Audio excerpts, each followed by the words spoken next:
Hi guys, welcome back to another episode of the Move Me Back series. Today I have another very special guest with me. I have with me Winifred, who's here to tell me all about her journey in Ghana. You've been here a long time. Yeah. Since when? 2012.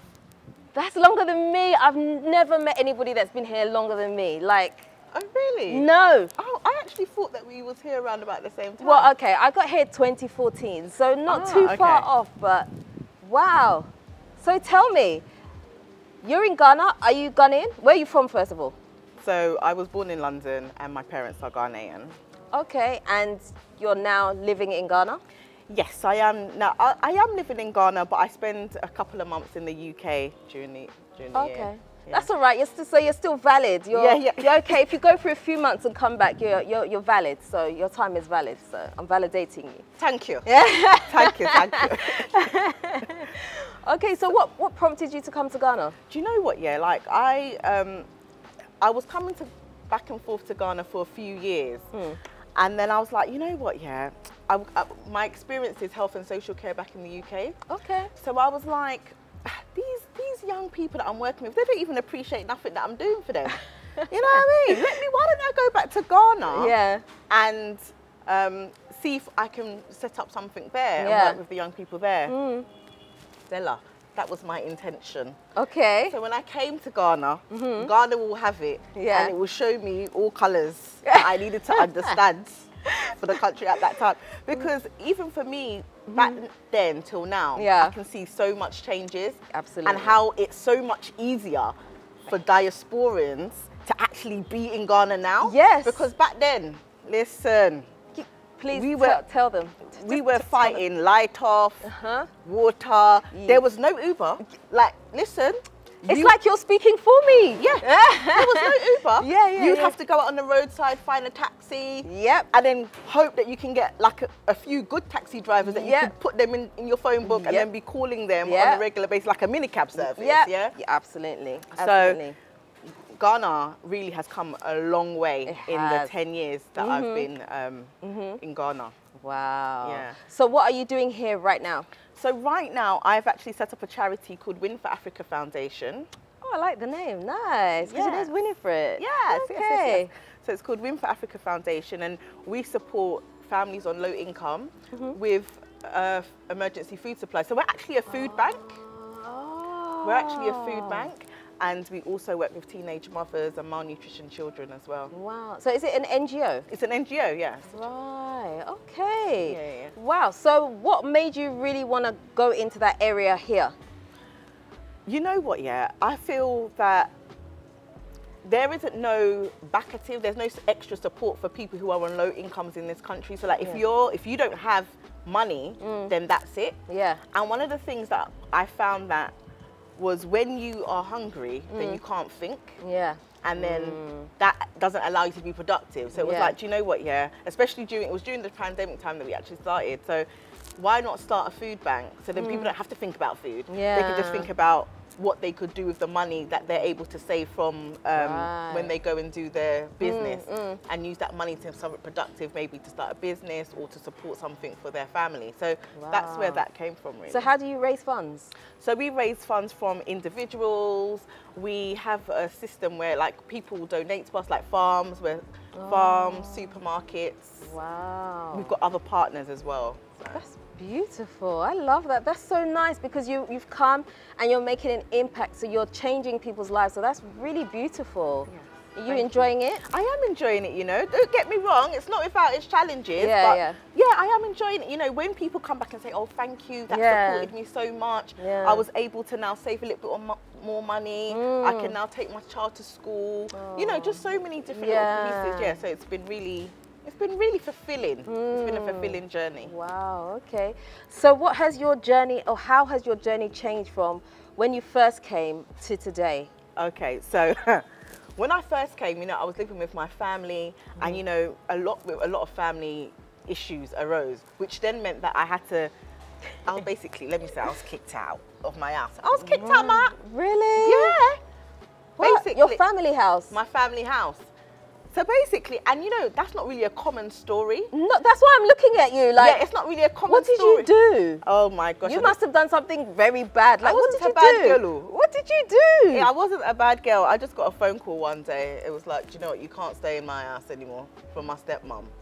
Really? Basically, yes. Wow. And then my dad basically just co-signed. What? Yeah. So you were on your own? I was on my own. No, but so, hold on. How long did they give you to leave? So literally it was just like, I don't know, like say if I got the phone call in May, so by basically June. So what did you do? Exactly, very good question. You know, I was just like, okay, so do you still want to stay in this country or do you want to go back to the UK? Because that's just the easiest thing. And I thought, you know what, I'm just going to stay. I'm going to stay, I'm going to ride it out. But if I am going to stay, I need to stay in a place where I can see nice things. Yeah, yeah. So I actually came and I looked around East Legon area because that was the nicest place at the time. You know? And then I found a little spot up in Adringanor. Okay. And so from there, listen, but the joke thing was that I found the place and I was in it with nothing in it. Oh, no furniture, nothing? Nothing. So it was like, how am I going to actually furnish this place? Yeah. At the time, though, there was a friend of mine who was selling car plugs. I did not even have a car at the time to even know what plugs was about. So what did you do? So I went to go and sell them. I had no choice. So basically, literally, I walked up and down the streets of Accra, basically. So I would go up School Junction, Marjo, all of those areas selling these car plugs. I basically learned. Hold on. So you were like a hawker? Not on the road, but like door to door? I was literally going door to door. Wow. Door to door, like shop to shop. Shop to shop saying, you know, I've got these plugs, blah, blah, blah. Do you want to sell them? Do you want to buy them? Blah, blah, blah. You know, it was like, are they original? And then I just got to know all the information that I needed to know about the plugs. Yeah. And then, you know, you hear no's here and there. Then you hear the yeses. Then I started to realize that I was a good seller.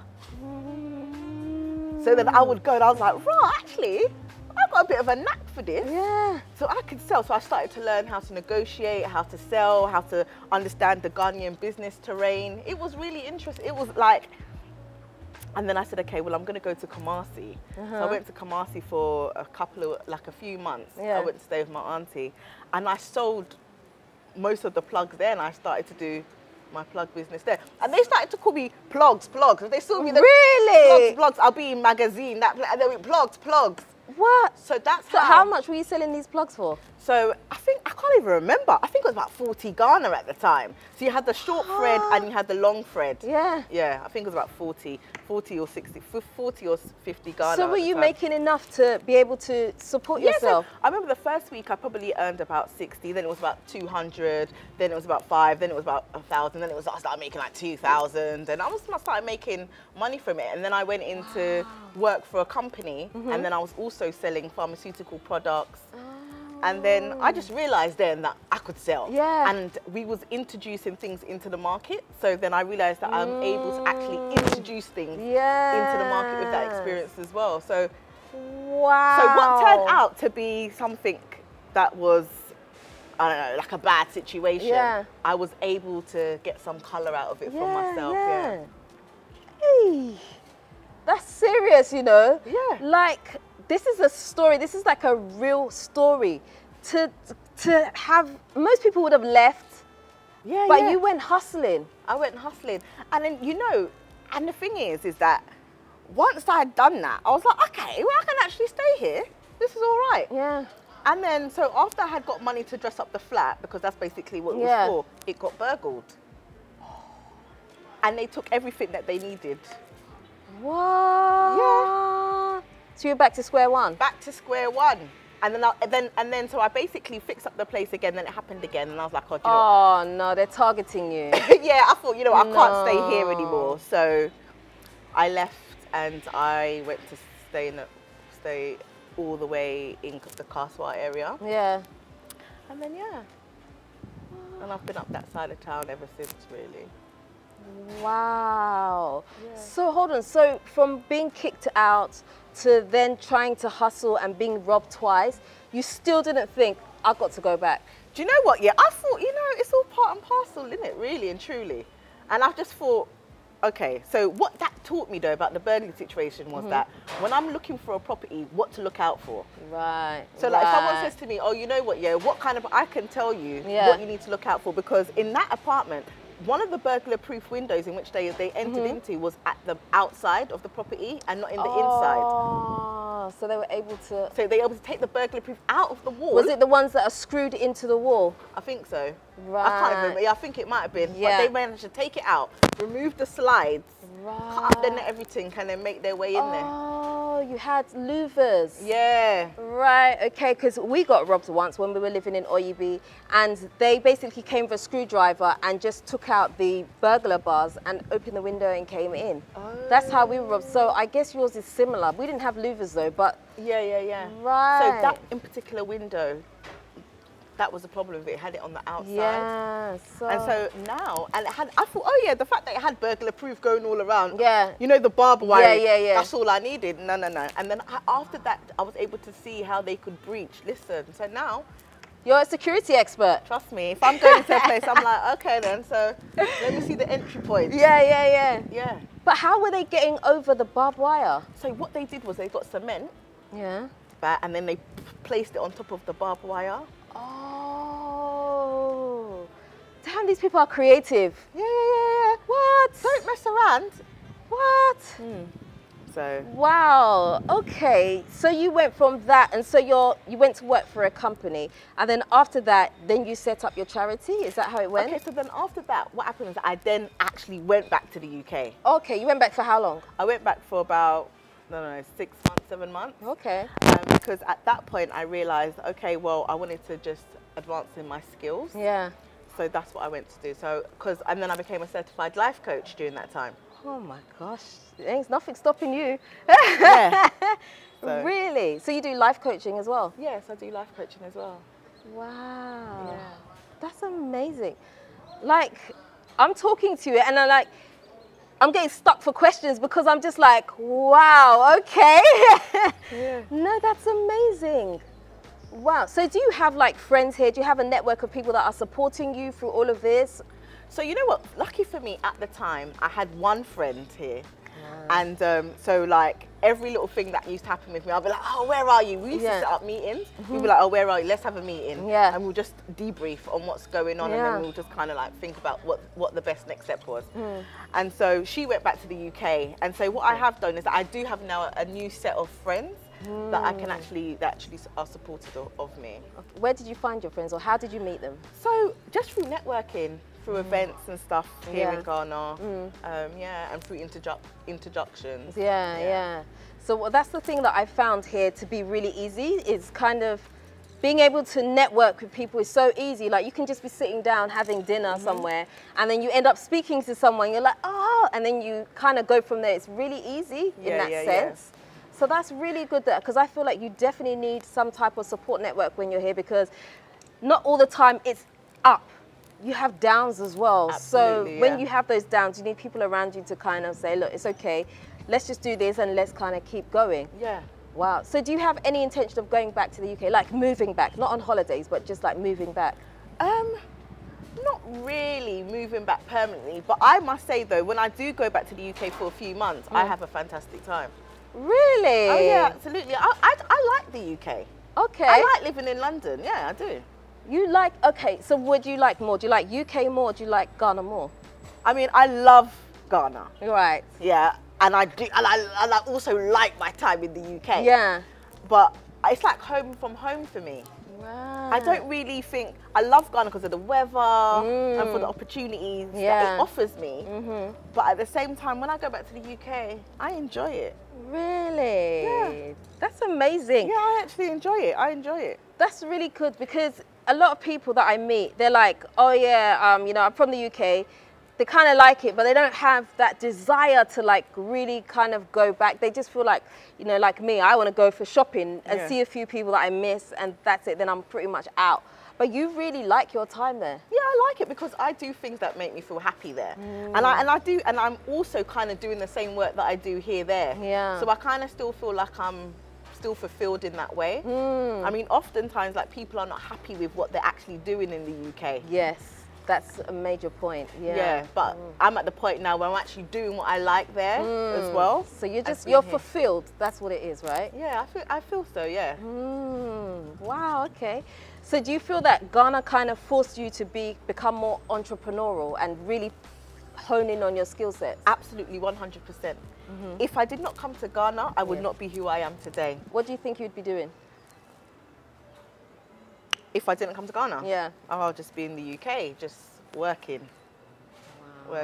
Just working in the same health and social work area. Yeah. And just be getting on with it. And just I'm just happy that I came here when I did, at the time when I did. Yes. Because then it gave me a little bit more time. Thank you. Yeah. Yeah, exactly. I can fully understand what you're saying, because to be able to see how much Ghana has changed as well, you've almost like you've got the jump on other people, because you can see what's going to happen in the next 5 years, because you've seen how fast it has already happened. And you can appreciate how new things are going to be implemented, and you get to see things that perhaps other people can't see yet, or they're taking for granted. Wow. Yeah. So what advice would you give to someone who's trying to come to Ghana, but they don't maybe have a lot of connections, but they really want to come? What advice would you give? There's a thing that we call like cultural intelligence. So you can search online, to look at what is already happening in Ghana. You've got people like yourself that are bringing Ghana to the diasporians. And like just connecting with like different kind of organizations that you would like to maybe work with or you want to be affiliated with, and see whether you can come on a holiday. Yeah. Just to connect. So do you think you can actually look for a job back in the UK before you come? Yeah. Wow. So if someone wanted to do that, where would you suggest that they start? I'm putting you on the spot now. Okay, well, do you know what? I actually have a friend who's helping people relocate from the UK to Ghana. Oh, really? Yes. Okay, nice. She's called Ajwa Ajiman, and her book is called, is it Relocate to Ghana? It's called Relocate toGhana, yeah. Okay, so she actually actively helps people. What does she do? What sort of things does she do? So she has like a program that she has for people who want to relocate from Ghana. So from the UK back to Ghana, yeah. So does she help them like maybe find a job, finding a place to live, find all a job, those basic things, right? Yeah, find a job. Yeah, and then once they're actually here, what I help people do, I help diasporans as well with the life coaching part, and if they want to start up a business, or if they have a business that they want to expand, I also help people to do that as well. Wow, that's really good. Yeah. So do you feel pretty much settled here now? Do you feel established? Not as I would like to be. I think that things are always changing, so I'm always trying to kind of see where I still fit in. But yeah, I feel settled. I would say settled. Yeah. So what has the dating scene been like? Have you dated while you've been in Ghana? Yes, I have. I have dated, and I've met some really nice people during the time that I was here, and I have had relationships that I was really into, and then it didn't work out, and then I was really brokenhearted. So during the time that I was got kicked out, got burgled, all those kind of things. You know what I mean? I was going through all of that. Yeah, all at the same time. All at the same time. And it was really just important. Listen, Stella, like I was broke and broken. You get me? I had no money, and then and it was just one of those. I was just like, but in it though, I was able to coach myself to a certain, and I didn't even know it was called coaching then. But I was just like looking for people for inspiration, like like how do I love myself? How do I get myself to a point where I can actually, take care of myself and what I need? Because I had nothing. Wow. I remember I'll be looking through my bag to look for coins. I have been there. I kid you guys not, I have been there. Like one time I was like, I'm sure I had 10 cedis in a box that's packed away. So I went through about 20 boxes looking for this 10 cedis. Like it used to get that deep. It used to get that deep financially. Yeah. Like if you don't have something set up here, you will be in that similar situation, and you have to fight to get something for yourself. Absolutely. 100%. So I'm so glad that you've shared that, because it's really important that people actually understand that when you're here, you have to hustle to make something for yourself. Absolutely. I would say that. So even back to the question, what would you say to somebody that wanted to come? you got to really have a plan. Yeah. I didn't really have a concrete plan. My plan was kind of like supported by my family. Like if I come, I'm going to be my family, and then they. But that fell through for me. So what I've realized is that actually anyone who wants to come needs to have a plan that they can stand alone with. Right. Yeah. Right. And so that a good financial plan, a good. When I say financial plan, you don't have to come with loads of money, but just enough money to kind of like get by. And when that money runs out, to know what to do to create more money. Yes, exactly. So have you been able to kind of mend relationship with your family? Yeah. Now me and my family. It's been a while, so. It's been a while, so we're fine now. Yeah. We're fine. I think it's always better when you live by yourself anyway, because loads of people living together in one house can be strained. Even if you have the best of relationships, at times it gets strange and you kind of need your own space. So. Definitely, I would definitely say that, you know, coming to God, like you need your own space. Yeah, you can't come and rely on people are going to help you or that you're going to get a foot up. No, absolutely. Wow. Okay, so do you have anything that you'd like to share just lastly to the audience? Because I'm sure a lot of people will be really inspired by all the things that you've said. Is there anything that you'd like to share? You know, if you was inspired by my story, you can always reach out to me. Where can they find you? So our charity is Win for Africa Foundation Africa. So WA Foundation Africa on Instagram. And yeah, so that's how they can find me on Instagram. And then on Facebook as well, Win for Africa Foundation. And you know, if you want to come to Africa, you know, I mean, Africa is a big continent, such a beautiful place. You know, come and see where you feel more connected, where you feel more comfortable. And really and truly, if you've got the heart, because you've got to have a heart to be here, you will be all right. If you're a creator, like you can create money, create jobs, that kind of thing, then this is the kind of place that you need to come to. But if you're like an employee kind of person, you might find it a little bit difficult. But that's why you got people like myself. That's a very valid point. Okay, so I'm going to ask you one last question. Okay. So is there anything that you would change about your journey up to this point? Is there any one thing that you would change? You know, I did think about that, you know, and I thought, really, is there anything that I would want to have happened to me differently? And the answer is no. No, because I wouldn't know what I know now if I didn't go through that experience. Absolutely. And I wouldn't be able to help others not make those same mistakes or go through those experiences had I not gone through it. Yeah, absolutely. So. Brilliant. I love that answer. Beautiful.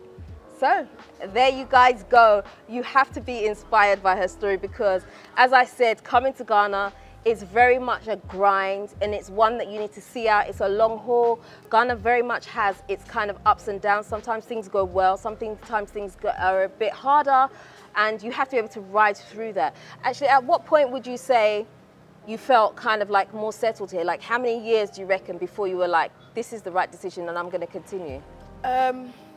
Probably maybe about 2018. Wow. Yeah, so a long time. Yeah, because I think that sometimes people assume that when they come here, they're going to give it like 6 months, a year, and then they'll be settled. But actually it's a process and you have to give yourself a good number of years before you can actually say, okay, yep, this is definitely for me. You're going to have a lot of bumps in the road before you get to that point. And that's the reason why I think a lot of people turn around and go home. Yeah. Because they don't allow themselves to go through that furnace first before you can come out the other side. Yeah. Because that's exactly it. You actually need to go through the fire. You have to know that actually, you know what, I can handle it. Exactly, exactly. Because in the UK, let me tell you, the UK just sets you up. Exactly. You know, let me be honest. Go for it.